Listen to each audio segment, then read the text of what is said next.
शादी करने से पहले ये 5 चीज़ें इमोशनली और मेंटली ज़रूर समझ लें अपने बारे में, अपने पार्टनर के बारे में बिफोर गेटिंग इनटू मैरिज। मैं आज 15 सालों से बहुत सारे कपल्स की लाइफ में बदलाव ला चुकी हूँ और एक चीज़ ज़रूर समझी है कि अगर आप इमोशनली पहले से अवेलेबल नहीं हैं, तो शादी के बाद लड़ाइयाँ इतनी ज़्यादा बढ़ जाती हैं कि फिर वो ऐसे स्टेट पे पहुँचता है कि आपको लगता है मैंने शादी करी ही क्यों?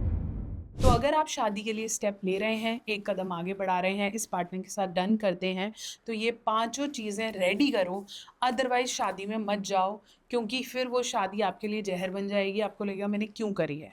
तो अंडरस्टैंड एंड प्रिपेयर योरसेल्फ, जो हम प्री मैरिटल काउंसलिंग का बहुत इंपॉर्टेंट पार्ट बोलते हैं, जिसे हम कहते हैं इमोशनल एंड मेंटल प्रिपरेशन। तो चलिए बताऊँगी, ये वीडियो ज़्यादा से ज़्यादा लोगों तक भेजो, स्पेशली आपके फैमिली में वो लोग जो शादी के लिए भी तैयारी कर रहे हैं या फिर उनकी शादी होने वाली है, या आपके फ्रेंड जो इमोशनल लेवल पे कॉम्प्रोमाइज़ कर रहे हैं शादी में। तो प्लीज़ ये वीडियो ज़रूर भेजना, बहुत ज़रूरी है एक अच्छे रिलेशनशिप के लिए। तो चलिए हम शुरू करते हैं कि ऐसी कौन सी 5 चीज़ें हैं आपको पता होनी चाहिए शादी करने से पहले, मेंटली और इमोशनली। इससे पहले कि मैं वीडियो शुरू करूं, मैं आपको ये बता रही हूं कि मैंने ऐसी ही एक वीडियो हमारे चैनल डॉक्टर नेहा मेहता पे डाली है, जहां पर हम सेक्सुअल लाइफ के बारे में थोड़ा खुल के बात करते हैं। वहां पर मैंने ये वीडियो डाली है कि 5 चीज़ें चाहिए सेक्स लाइफ को बेहतर करने के लिए शादी से पहले। अगर आपकी प्रायोरिटी सेक्स लाइफ है तो वो वीडियो भी ज़रूर देख लेना, क्योंकि दोनों का ही रिलेशन आपस में स्ट्रांग होना चाहिए, तभी आप अपनी लाइफ में स्नेह या प्यार या शादी को बेहतर कर सकते हैं। कहते हैं रस और काम दोनों बराबर होना चाहिए। आज हम आपको रस के बारे में बता रहे हैं, उस मधुरता इमोशनल कॉन्टेक्स्ट के बारे में बता रहे हैं, बट काम की वीडियो मैंने आपकी कामा, जैसे हम कह रहे हैं सेक्सुअल लाइफ, वो मैंने मेन चैनल पर डाली है। मैं टीम से रिक्वेस्ट करूँगी, यहाँ पर आपको लिंक डालेगी, वीडियो का भी थंबनेल डालेगी, ताकि आप मेन चैनल पर जाके उसे देख पाएँ। तो पहली चीज़ जिसकी हम बात कर रहे हैं वो है लिसनिंग स्किल्स। आज के एरा में हो क्या रहा है कि लोग अपनी बातें कॉन्फिडेंटली बोलने लगे हैं, मुझे ये चाहिए, ये चाहिए, ये चाहिए, ये चाहिए। लेकिन जब दूसरे की सुनने की बारी आ रही है, तो आप इमोशनली अवेलेबल ही नहीं हो। अगर आप किसी शादी में जा रहे हो, किसी के साथ किसी रिलेशनशिप में जा रहे हो, लिव इन में जा रहे हो, एक चीज़ पकड़ लो कि अगर मेरे को सुनना नहीं आता है, तो कलेश पड़ने ही पड़ने वाले हैं। साथ में दूसरे बंदे को सुनने और समझने की शक्ति डालो। ज़रूरी नहीं है आपको एग्रीमेंट करना है। मान लो किसी ने कोई बात बोली और आपको लग रहा है मैं तो इससे वाकिफ़ नहीं रखता हूँ, या मेरे को ये समझ में नहीं आती है, मेरा पति ऐसे क्यों बोल रहा है। You just need to be available and listen. ज़रूरी नहीं है आपको हाँ करके बदलाव करने हैं। जैसे मान लीजिए ऐसा बोला जाए कि तुम बहुत शॉपिंग करती हो, या तुम इस तरह के कपड़े क्यों डालती हो, या मेरी मदर ऐसे बोल रही थी। ज़रूरी नहीं है कि आपको उसको हाँ करके कल से वैसे कपड़े नहीं डालने हैं, या आपने शोर मचाना और लड़ाई शुरू कर देनी है। एक सिंपल सी टेक्निक है जिसे हम मिडल लाइन कहते हैं, उसे बोलते हैं लिसन। सिर्फ सुनना है कि अच्छा, ओके, उनकी अंडरस्टैंडिंग के हिसाब से ऐसे कपड़े डालना ठीक नहीं है। ओके, हम मिडिल ग्राउंड बना लेते हैं, घर के अंदर, घर के बाहर, या फिर मैं सुन रही हूँ, मैं कोशिश करूँगी, but I am not sure. इस तरीके के एटलीस्ट एक्नॉलेजमेंट बहुत इंपॉर्टेंट है। हमें ज़ोर से अपनी नीड्स बतानी आती हैं, लेकिन सुनना नहीं आ रहा है। पहले की जनरेशन में बिल्कुल ऑपोजिट होता था। हमने अपने पेरेंट्स को सुनते हुए देखा था, एक्सप्रेस करते हुए नहीं देखा था। इसलिए क्या होता था, हमें लगता था हमारी मम्मी बोलती क्यों नहीं, हमारे पापा बोलते क्यों नहीं, और फिर लोग उनका फ़ायदा उठाते हैं। आजकल हम बोलने इतना ज़्यादा लगे हैं कि खुद के रिश्तों में ही दूरियां क्रिएट कर देते हैं। इसलिए सुनने की आदत डालें, क्योंकि अगर आप सुन नहीं रहे तो फिर आप अपनी शादी को नहीं चला पाओगे। दोनों ही बोलने लगेंगे तो लड़ाई बढ़ जाएगी। फिर बाहर वाले सुन के सिर्फ मज़े लेंगे और आपकी मैरिज में कुछ चीज़ें काम नहीं करेंगी।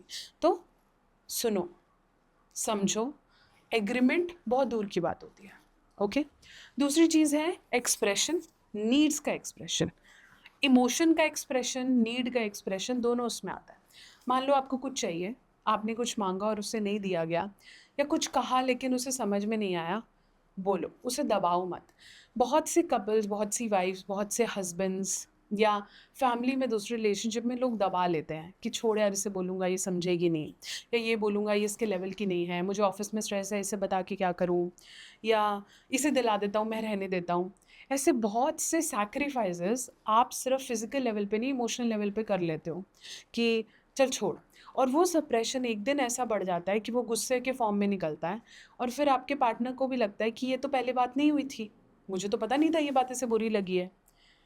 एक्सप्रेस करो, किसी को दुख देने के लिए नहीं, बट बताने के लिए कि मुझे भी ये चाहिए, लेकिन पहले मैं तेरे को दिला रहा हूँ। या फिर ये चीज़ ऐसे होती, मुझे ये चाहिए, मुझे ये चीज़ बुरी लगी। So start expressing your needs as well as emotions. रखोगे, खुद की तबीयत ख़राब करोगे, खुद के रिलेशनशिप को ख़राब करोगे और ये बात गाँठ मार लो कि शादी के बाद मैं तो एक्सप्रेस करूँगी, लेकिन नॉन हार्मिंग तरीके से, विदाउट ब्लेमिंग। किसी को ब्लेम नहीं करना है, बोलना ये ठीक नहीं है। सो ये इमोशनल लेवल पे भी जानना बहुत ज़रूरी है। फिर हम बात करेंगे कॉन्फ्लिक्ट मैनेजमेंट की। अब आप बोलोगे मैम ये तो कोई नया वर्ड आ गया। नया नहीं है, लड़ाइयों के बारे में बात कर रही हूँ। अगर आपको ऐसा लगता है कि मेरी लड़ाइयाँ मेरे दोस्तों से ही बहुत ज़्यादा हो जाती हैं, तो ये समझो कि मैं लड़ाई सॉल्व कैसे करता हूँ। अगर मुझे लड़ाई सॉल्व करना नहीं आता या मैं चुप हो जाता हूँ या मैं एक्सप्रेस नहीं करता या मैं दोस्ती ही तोड़ देता हूँ, तो ऐसे मैं अपनी शादी के बाद कैसे मैनेज करूँगा या करूँगी? कॉन्फ्लिक्ट को सॉल्व करने की स्किल आपकी मैरिज में सबसे ज़्यादा इम्पॉर्टेंट है, क्योंकि जब हम दो लोग बैठते हैं तो हमें अपने आप को जानना होता है कि मैं लड़ाई कैसे सॉल्व करती हूँ। क्या मैं रोती हूँ, चीखती हूँ, या मैं दूसरे को बोलती हूँ मेरे लिए एक्शन ले ले क्योंकि मैं खुद नहीं ले पा रही, या फिर मैं इग्नोर करती हूँ। लर्न मेरा क्या मेथड ऑफ कॉन्फ्लिक्ट है और ये भी देखो कि दूसरे बंदे का क्या मेथड ऑफ कॉन्फ्लिक्ट है। अगर आपने उसे लड़ते हुए देखा और बहुत झंझलाते हुए, चीज़ें तोड़ते हुए या लोगों को इग्नोर करते हुए देखा है, तो समझो क्या मैं शादी के बाद ये मैनेज कर पाऊँगा, कर पाऊँगी, और पहले उसे सॉल्व करो rather than getting into marriage. अगर आपको बहुत तेज़ गुस्सा आता है, बहुत लड़ाई होती है, दोस्ती नहीं निभा पाते, तो प्लीज़ शादी में जाने से पहले इस पे काम करना। नहीं तो दूसरा बंदा परेशान होगा और आप खुद कहोगे कि मेरी तो कोई गलती नहीं थी, मेरी शादी नहीं चली। So work on it. आजकल लोगों के पेशेंस लेवल पहले के कंपैरेटिवली बहुत कम है। आपका पार्टनर आपका पेरेंट नहीं है कि आप बोलते जाओगे और वो सह लेगा। विलिंग चॉइस है, डाइवोर्स रेट्स बढ़ रहे हैं, इसलिए कॉन्फ्लिक्ट टाइप्स पे ज़रूर ज़रूर ज़रूर काम करो, थेरेपीज़ लो, कंसल्टेशंस लो और उसी तरीके से इसे बैलेंस करो। अगर आपको ये इम्पोर्टेंट लगा है तो कमेंट सेक्शन में ज़रूर बताएं कि हम अपने लड़ाई को सॉल्व करने के मेथड पे काम करेंगे। अब एक और इम्पॉर्टेंट चीज़ बताती हूँ जो कि बहुत ज़रूरी है मेंटली रेडी होने के लिए, वो है फैमिली टाइप्स के बारे में जानना। हर किसी की अपनी फैमिली है। ऐसा भी हो सकता है कि कई लोग फैमिली के साथ रहेंगे, कहीं नहीं रहेंगे, कहीं बाहर रहेंगे, कई कहते हैं जी मेरी फैमिली की कोई दखल-अंदाज़ी नहीं है। किसी की फैमिली में दखल-अंदाज़ी बहुत ज़्यादा है। किसी लड़के की मदर उसके साथ रहती है, फादर नहीं है, या फिर मदर-फादर की इतनी इन्वॉल्वमेंट है कि आप साँस नहीं ले पाते। तो जब आप किसी और की फैमिली में जाते हो, आजकल तो लड़कियाँ किसी के घर जाती हैं का कंसेप्ट खत्म हो गया है। दोनों अलग रह सकते हैं, या लड़के भी लड़कियों की फैमिली में जाते हैं, एवरीथिंग इज़ ओके, ठीक है? लेकिन फैमिली टाइप को जानो, क्योंकि शादी सिर्फ बंदे से नहीं होती, बंदी से नहीं होती, उसके पूरी फैमिली से होती है। तो कहीं न कहीं फैमिली टाइप के डायनामिक्स को जानो कि अच्छा मेरी फ्रेंड की फैमिली में क्या होता है, मेरे बॉयफ्रेंड की फैमिली में क्या होता है, अच्छा उसमें क्या होता है, मैं कौन-सी टाइप ऑफ फैमिली में अच्छे से एडजस्ट कर सकती हूँ या कर सकता हूँ, मेरा एडजस्टमेंट पोटेंशियल कितना है, इन सब को जानना बहुत इम्पोर्टेंट है। अगर आपको लगता है शादी एडजस्टमेंट नहीं होती, तो ये आपका बहुत बड़ा वहम है। शादी में कुछ लेवल का एडजस्टमेंट, कुछ लेवल का एप्रिसिएशन, कुछ लेवल के कॉम्प्रोमाइज़ेज़ भी होते हैं। कहीं आप झुकते हो, कहीं और किसी और को झुकाते हो, कभी आप सॉरी बोल देते हो, कभी वो बोल देता है, and ultimately lets to the solution. लेकिन अगर आप बोलते हो मैं तो करूँगा ही नहीं या मेरे को एडजस्टमेंट नहीं समझ में आती, तो आप उल्लू बनते जा रहे हो। तो एडजस्टमेंट मैं कहाँ सेफ़ली कर पाऊँगा, उसी तरीके के डिसीज़न लो और उसे शादी से पहले कम्युनिकेट करो। तो मोटा-मोटी अगर मैं ये बोलूँ, तो खुद को जानना आपका प्रोसेस नंबर 1 है। अगर आपने खुद को नहीं जाना है, तो शादी की तैयारियाँ करने का कोई फ़ायदा नहीं है। प्री मैरिटल काउंसलिंग ज़रूर ले लो, नहीं तो आप कहोगे मुझे समझ में नहीं आ रहा, कहाँ गलती हो गई मेरे से? मेरी क्यों शादी नहीं टिक रही? या मैंने क्या ऐसा नहीं दिया कि ऐसा हो गया? ये क्यों मुझे छोड़ के जा रही है? मेरा डाइवोर्स क्यों हो रहा है? या वो बंदा ऐसे क्यों बोल रहा है?